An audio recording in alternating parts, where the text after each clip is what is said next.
Good morning, dear students.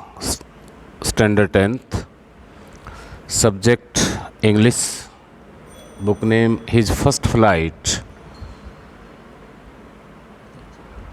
and we are going to discuss the rest part of the lesson name The Black Aeroplane. Before you have read about the pilot France से अपने घर England जा रहा था।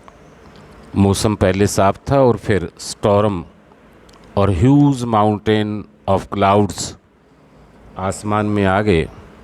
और आप जानते हैं बेटे कि आसमान में कोई सड़कें, कोई डायरेक्शन या कोई ऐसा स्थान नहीं कि जहाँ रुका जा सकता हो।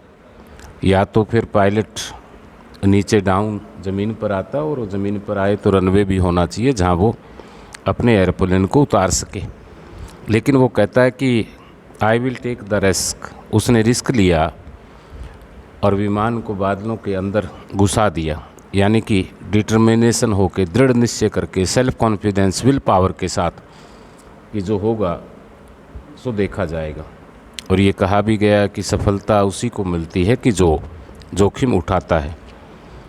Try and try makes the man perfect, practice just like the rest of art. Without delay, we are going to start and discuss about the story. He turned his aeroplane slowly to the north direction है। उसने आहिस्ता से उत्तर दिशा की ओर अपने हवाई जहाज़ को मोड़ा।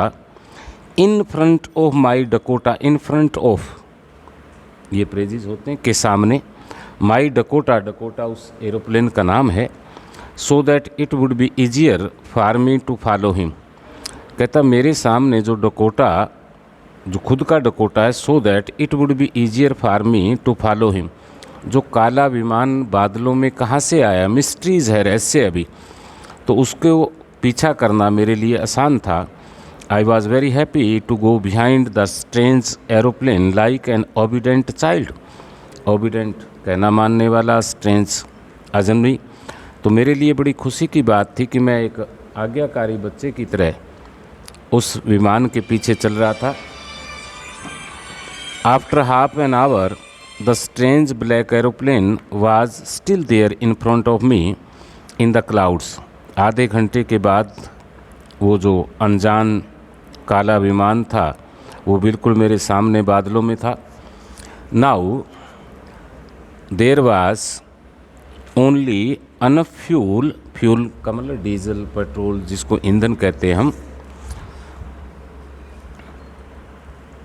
इन the old Dakotas last tank to fly for 5 or 10 minutes more. कई बार कहते हैं कि मुसीबतें एक नहीं आती, मुसीबतें मिलकर आती है, एक के बाद एक आ जाती है। और ये मुसीबत एक नई आ गई।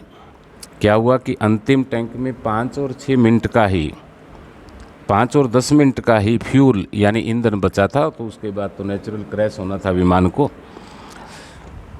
आई was starting to feel frightened again. और मैंने फिर डर महसूस करना शुरू कर दिया, क्योंकि फ्यूल ही नहीं है, तो यदि गाड़ी में तेल नहीं है तो चलेगी कैसे। But then he started to go down and I followed through the storm. Storm तूफान होता है। तो कहता है कि तब उसने अचानक, ही फॉर ब्लैक एरोप्लेन का पायलट, उसने नीचे उतरना शुरू कर दिया और मैंने भी उस तूफान में उसका पीछा किया, अर्थात मेरा हवाई जहाज़ भी उसके पीछे पीछे चल पड़ा। Suddenly I came out of the clouds and सा 2 long straight lines of lights in front me. Lines क्या होती है कि जैसे रनवे होता है बस स्टैंड पे, तो आपने देखा है, रेलवे स्टेशन भी देखा होगा, एयरपोर्ट बना होता है स्पेशल, वहाँ रनवे होता है कि हवाई जहाज़ आराम से कम आधा किलोमीटर आराम से उतर कर पहुँच जाए। तो अचानक बादलों से बाहर आ गया और बिल्कुल अपने सामने उसने लाइटों के बीच में वो लाइंस देखी, रनवे वाली। इट वाज ए रनवे, और ये हकीकत में रनवे था। एन एयरपोर्ट, एक हवाई अड्डा था। ये कुछ साइन ऑफ एक्सक्लेमेशन आया कि उसे आश्चर्य हुआ। आई वॉज सेफ, मैं बिल्कुल सुरक्षित था। I tried to look for my friend in the black aeroplane.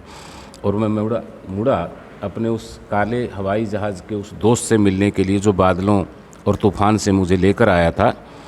But the sky was empty, लेकिन आसमान साफ था। देयर वाज नथिंग देयर, वहाँ कुछ भी नहीं था। The black aeroplane was gone, और ऐसा लगा कि जो काला हवाई जहाज़ है मुझे उतार कर वहाँ से वापस चला गया। I could not see it anywhere, मुझे आसमान में वो कहीं भी आसपास दिखाई नहीं दे रहा था। I landed and was not sorry to walk away from the old Dakota near the control tower, मैंने अपने हवाई जहाज़ को लैंड किया यानी कि ज़मीन पे उतारा। And was not sorry to walk away for the old Dakota near the control tower, और वो जो कंट्रोल टावर है उसके पास अपने ओल्ड डकोटा को उतार कर I went and asked a woman in the control centre where I was and who the other pilot was, और जो हवाई अड्डा था वहाँ पर एक औरत बैठी थी कंट्रोल सेंटर में, उसके पास गया और मैंने पूछा कि दूसरा पायलट कहाँ था। आई वांटेड टू से थैंक यू, क्योंकि मैं उसे धन्यवाद देना चाहता था। सी लुकड एट मी वेरी स्ट्रेंगली, उसने अजमनी तरीके से मेरी ओर देखा। एंड देन लाफ्ड, और तब हंसी। अनोदर एरोप्लेन क्वेश्चन मार्क, उसे बड़ा आश्चर्य हुआ कि दूसरा हवाई जहाज़ कौन सा। Up there in the storm, ऊपर आसमान में। No other aeroplanes were flying tonight, क्योंकि आज की रात तो दूसरा कोई विमान उड़ ही नहीं रहा है, इस तूफान में उड़ेगा कौन। Your was the only one, आपका केवल एकमात्र था। I could see on the radar, क्योंकि मैंने रेडार पर, क्योंकि पहले बात हुई थी तो कि एकमात्र हवाई जहाज़ था वो आपका था और कोई हवाई जहाज़ नहीं था। So who helped me to arrive there safely without a compass और a radio and without any more fuel in my tanks question mark.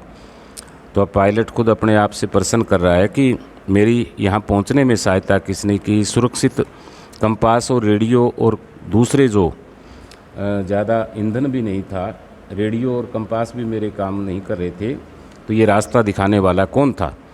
Who was the pilot on the strange blank aeroplane, और उस अजन्नी काले हवाई जहाज़ का जो pilot था कौन था। फ्लाइंग इन स्टॉर्म, जो तूफ़ान में उड़ रहा था। विदाउट लाइट, जिसके लाइट नहीं थी। तो ये मिस्ट्रीज़ हैं। तो कहते हैं कि जिसका कोई नहीं होता उसका खुदा होता है, और जो रिस्क लेता है तो उसको परमात्मा कोई न कोई रास्ता दिखा देता है। Thank you all of you. Question answer and passage question answer image में आप पा सकते हैं। Thank you.